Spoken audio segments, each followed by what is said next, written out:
सम्मेलन जो किया जा रहा है इस बार, इसका उद्देश्य क्या है सर? प्रत्येक वर्ष प्रधानाचार्य सम्मेलन हम सब लोग करते हैं, वर्ष में एक बार। उसका मूल उद्देश्य रहता है कि वर्ष भर के हम सब लोग को जो योजनाएं होती है वो समीक्षा करते हैं। गत वर्ष जिन योजनाओं को हम लोगों ने बनाया, योजना का भाव है कि हम वो 5 आधार में बांटते हैं। सबसे मूल में भैया बहन होते हैं, उनके सर्वांगीण विकास की संकल्पना लेकर के उसके साथ जुड़े हुए हैं हमारे आचार्य बंधु भगिनी होते हैं, तो राष्ट्रीय शिक्षा नीति के आलोक में उनके प्रशिक्षण शिक्षण आदि की बात। और उसी प्रकार से अभिभावक भी बच्चों से सीधे जुड़े रहते हैं, तो अभिभावकों के विकास के लिए योजना कि हम भैया बहनों को क्या करें, कैसे करें, कितना करें। फिर उसी प्रकार से अपना प्रबंध समिति होती है, उनके भी सब प्रकार के विकास की योजना हम लोग योजना बनाते हैं। और अंत में समाज जागरण का भी काम, ये 5 प्रकार के पंच प्राण हैं हमारे, इनके सर्वांगीण विकास की स्पष्ट कल्पना हम लोग योजना बनाते हैं। गत वर्ष की योजनाएं जो बनाई हुई थी उन पर हम लोगों ने कहाँ कहाँ सफलता पाई, कहाँ कहाँ छूटी है, इसकी समीक्षा करते हैं, सुझावावलोकन करते हैं। तत्पश्चात इस वर्ष जिन कार्यक्रमों को हम लोगों ने जोड़ा, तो गत वर्ष था कि नहीं था, कुछ समसामयिक विषय आ जाते हैं वर्ष में। जैसे इस वर्ष राष्ट्रीय स्वयंसेवक संघ की शताब्दी वर्ष है, तो शताब्दी वर्ष पर कुछ हमारे कार्यक्रम अलग से होंगे। उसी प्रकार से महारानी अहिल्याबाई होलकर जी की भी 300वीं जयंती देश भर में मनाया जा रहा है। उनके जैसा नेतृत्व कर्तृत्व व्यक्तित्व की धनी जो है महिला सशक्तिकरण की दृष्टि से हम सब लोग सारा कार्यक्रम लोक शिक्षा समिति में मातृभारती के जागरण की दृष्टि से मातृ सम्मेलन का आयोजन किया जा रहा है, बड़े बड़े कार्यक्रम किए जा रहे हैं। तो ऐसे सभी प्रकार के समसामयिक विषयों को अपने साथ जोड़ते हुए और सामान्य रूप से ये 5 प्रकार के लोगों के विकास को ध्यान में रख करके योजना करते हैं, और वर्ष भर उसके अनुसार हम बीच में एक बार और हम लोग समीक्षा बैठक प्रधानाचार्य सम्मेलन के रूप में करते हैं, ताकि हम लोग कहाँ पहुँचे कहाँ नहीं पहुँचे समीक्षा हो जाती है। इस प्रकार से हम शिक्षा के क्षेत्र में काम करने वाले कार्यकर्ता जो हैं, राष्ट्रीय शिक्षा नीति जैसे महत्वपूर्ण जो 75 वर्ष के बाद आया है, तो उसके इम्प्लीमेंटेशन की दृष्टि से हम सब लोगों को कैसे अत्याधुनिक तरीके से और तकनीकी युक्त शिक्षा के साथ हम भैया बहनों को 21वीं सदी के भैया बहनों को भी युगानुकूल हम विषय दे सकें, गुणवत्ता युक्त शिक्षा रहे संस्कार के साथ, ये हम सब लोग कोशिश करते रहे। मूल कंसेप्ट बताया जाए सर। मूल कंसेप्ट है, देखिए विद्या भारती जो है सा विद्या या विमुक्त है। विद्या हुआ है जो जीवन से मुक्ति प्रदान कर सके। तो हम केवल जीने के लिए शिक्षा भैया बहनों को नहीं देते हैं, भैया बहनों को जीवन के लिए शिक्षा देते हैं। तो वह ध्यान में आता है कि अपने बच्चा सफल भी हो गया तो कोई बात नहीं है, सफलता से नहीं होती है, उसके जीवन की सार्थकता सिद्ध होती है तब जब वह शिक्षा में बुद्ध चतुष्ट को ध्यान में रखता है। वह जानता है कि हम यहाँ से पढ़ लिख करके निकले हैं, तो माता पिता के प्रति क्या कर्तव्य है, आचार्य के प्रति क्या कर्तव्य है, अपने पास पड़ोसियों के साथ क्या है, और देश के लिए क्या हमारा कर्तव्य बनता है। तो यह एक आदर्श माने उत्तरदायित्व निर्वहन करने वाला नागरिक का निर्माण होता है, और वह देश हित में हमेशा काम करता है। सर किन क्षेत्रों में आपने अच्छा हुए हैं और किन क्षेत्रों में आपका बुरा है? तो बुराई की तरफ तो नहीं कह रहा हूँ, अच्छाई की तरफ आपने कितना बढ़ा है सर, कितनी कदम आगे बढ़े हैं पिछले वर्षों की अपेक्षा में? देखिए विद्या भारती में लोक शिक्षा समिति जो उत्तर बिहार की इकाई है, तो हम सब प्रकार के कामों को देखते हैं, समीक्षा करते हैं, तो कई दृष्टि से आगे बढ़ा। जिस विद्यालय में आप बैठे हैं मान सरस्वती विद्या, जो भैया बहनों को राष्ट्रीय शिक्षा नीति के आलोक में ECC आया है, early childhood care and education, उसमें छोटे बच्चों को कैसे जॉयफुल लर्निंग हम दे सकते हैं, तो आनंददायी वातावरण में कैसे उसको बैगलेस, स्ट्रेसलेस और बुकलेस कर सकते हैं, उसको एग्जामलेस कर सकते हैं। तो उसका उदाहरण यही है कि हम गुजरात मॉडल के 12 व्यवस्थाओं को दे करके बच्चों को आनंददायी वातावरण में शिक्षा देते हैं, और उसका ठीक प्रकार से विकास होता है, और उसी बाल्यावस्था में उसका 80 से 85% मस्तिष्क विकसित हो जाता है। तो इस विद्यालय के शिशु वाटिका आपने देखा जो कल ही उद्घाटन हुआ है, जहाँ पर आप हैं, ये छोटे बच्चों के लिए आनंददायी वातावरण का यह उदाहरण है, नमूना। ऐसे ही शिशु वाटिका के 30 व्यवस्था हमने उत्तर बिहार में की है, जो पहले नहीं था।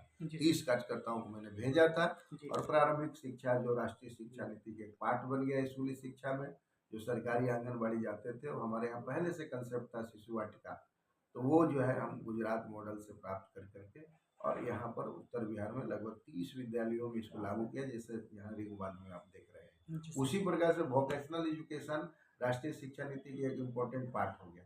जी तो सर। विद्या भारती को अभी अभी भारत सरकार से 5 विषयों को वोकेशनल एजुकेशन के लिए मान्यता मिली है। उसमें महामहिम राज्यपाल जी जो चले गए, माननीय राजेंद्र विश्वनाथ आर्लेकर जी, उन्होंने हमारे यहाँ का जो कंसेप्ट था, जो वैदिक गणित जो है एक अत्याधुनिक विधि है, रीति है, जिसके माध्यम से बच्चे शीघ्र गणना कर लेते हैं।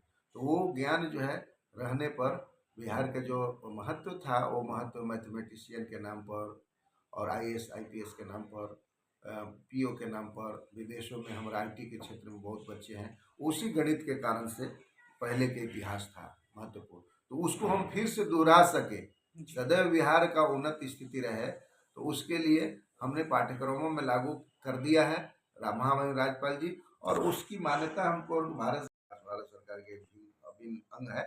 और उस फर्स्ट सेकंड और थर्ड 3 स्टेज में उसको हम लोग पढ़ाएंगे। उसके बाद टैली वगैरह होता है, उसकी भी मान्यता हमारे यहाँ मिल गई। इस प्रकार से अनेक विषयों को भारत सरकार का भरोसा है, हम सब लोग को वह संबद्ध करते जा रहा है, और हम सब लोग आने वाले पीढ़ी को या भारत के अंदर, बिहार के अंदर सब रोजगार परक शिक्षा देने में सफल होंगे। ये भी हमारा एक तरह से सफलता है।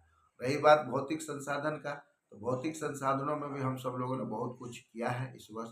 एक तो माननीय सर संचालक, ये हमारे पालक अधिकारी है श्री डॉक्टर कृष्ण गोपाल जी, उन्होंने आह्वान किया था बिहार में कुछ बड़ा हो, तो बड़ा करने की दृष्टि से 2 जिला केंद्रों को हमने टारगेट किया था। इस वर्ष हम काम खड़ा करेंगे। तो अररिया जिला केंद्र पर 14 एकड़ 25 डिसमिल जमीन की रजिस्ट्री हुई है। ये लोक शिक्षा के लिए बड़ी उपलब्धि है। और अभी दूसरा हमारा पश्चिमी भाग में, वो गोपालगंज में जमीन जो है हम लोगों ने 5 एकड़ 42 डिसमिल देखा है। 75 लाख रुपए हम लोगों ने दे भी दिया है। 2-3 दिन के अंदर में, 1 सप्ताह के अंदर में वो भी रजिस्ट्री हो जाएगी। तो हमारा 2 और बड़ा केंद्र खड़ा है। हमारे जितने बाकी सब है, उसमें जिला केंद्र को सशक्त करने के लिए माननीय प्रधानमंत्री जी आह्वान किए थे हमारे कि हम ऐसे विद्यालय को बनाएं कि वो शहर का पहली पसंद हो। तो हमने उसको 5 बिंदुओं के आधार पर जिला को सशक्त करने का प्रयास किया है। और बड़ा सौभाग्य है कि उत्तर बिहार में हमारे देश के जो महामंत्री हैं माननीय अवनीश जी भटनागर, गत 2 वर्षों से बिहार का दौरा उनका हो रहा है। पिछले वर्ष तो मैंने सिवान में उनको लाया था। 7 दिनों तक उन्होंने बड़ी सूक्ष्मता से हमारे इन 5 बिंदुओं के आधार पर विद्यालय कैसे सशक्त होगा कोशिश किया। अभी इस वर्ष भी जो है एक और महामंत्री जी भी माननीय अवनीश भटनागर जी, और दूसरा मधुश्री साहु जी जो पुणे से चल करके आई थी, चिकित्सक है, तो उन दोनों ने 8 दिनों का प्रवास किया और पूर्णिया जिला में उनका प्रवास हुआ। यही भाव है कि हमारा हो तो एक आदर्श मॉडल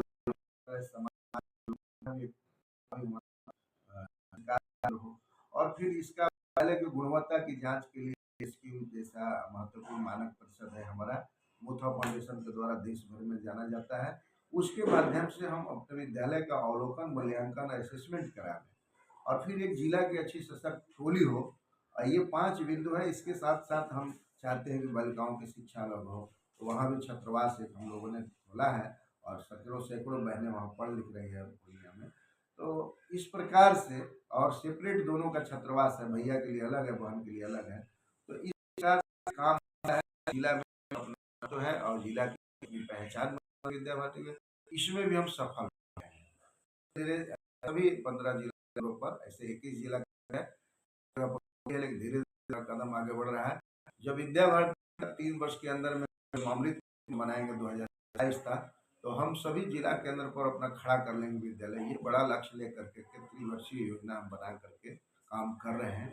हमको लगता है कि अपने अधिकारी जो हमारे, जिनकी प्रेरणा से विद्या भारती काम करती है, राष्ट्रीय स्वयंसेवक संघ के प्रेरणा से, उनके मार्गदर्शन में हम जो है 2027 तक पूरे देश के अंदर जिला केंद्र को अपना काम खड़ा हो जाएगा, ये विश्वास है। और उस तरफ हम लोग का कदम धीरे धीरे बढ़ रहा है। आपका संदेश।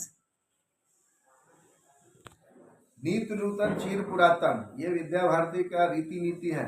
जितनी अच्छी चीजें नवीनता के साथ आती है वैश्विक लेवल पर, वो सभी तकनीकी को हम लोग आत्मसात करते हैं। और चीर पुरातन का भाव ये है कि प्राचीनतम जो हमारी व्यवस्थाएं थी, जो शिक्षा में संस्कार की आवश्यकता है, तो सभ्यता, संस्कृति, धर्म अपने पूर्वजों, अपने जो जो भी हमारे अग्रज रहे हैं, देश के लिए जीने मरने वाले, उनको भी हम साथ साथ लेकर के चलते हैं। क्योंकि आप सब लोग जानते हैं कि रावण के पास भी ज्ञान था, उसके पास शिक्षा था, लेकिन संस्कार नहीं था। तो शिक्षा में से संस्कार हटा दिया जाता है तो वह रावण बन जाता है, और शिक्षा के साथ संस्कार को जोड़ दिया जाता है तो वह राम बनता है। तो ये संस्कार युक्त शिक्षा देने का काम विद्या भारती कर रही है। और सर्वे भवन्तु सुखिनः सर्वे सन्तु निरामयाः सर्वे भद्राणि पश्यन्तु मां कश्चित् दुःखभाग् भवेत् का पाठ विश्व को पढ़ा रहा है। संपूर्ण विश्व अपना बंधु है, विश्व बंधु जी का पाठ जो है दे रहे हैं। यह हिंदुत्व जितना प्रखरता के साथ विश्व में फैलेगा, दुनिया में सुख शांति समृद्धि आने वाली है। इस बड़े लक्ष्य के साथ और 2047 में भारत को हम लोग विकसित राष्ट्र बनाएंगे प्रधानमंत्री के नेतृत्व में। इस प्रकार मन में योजना लेकर करके हम लोग काम कर रहे हैं। आचार्यों के सामने जो चुनौतियां हैं सबको स्वीकार करते हुए बच्चों को हम ऐसा बनाएंगे कि उनके जीवन में आने वाले हर प्रकार की चुनौतियों का सामना करने वाले एक देशभक्त नागरिक बने, हिंदुत्व निष्ठ बने। ये बड़ा उद्देश्य है।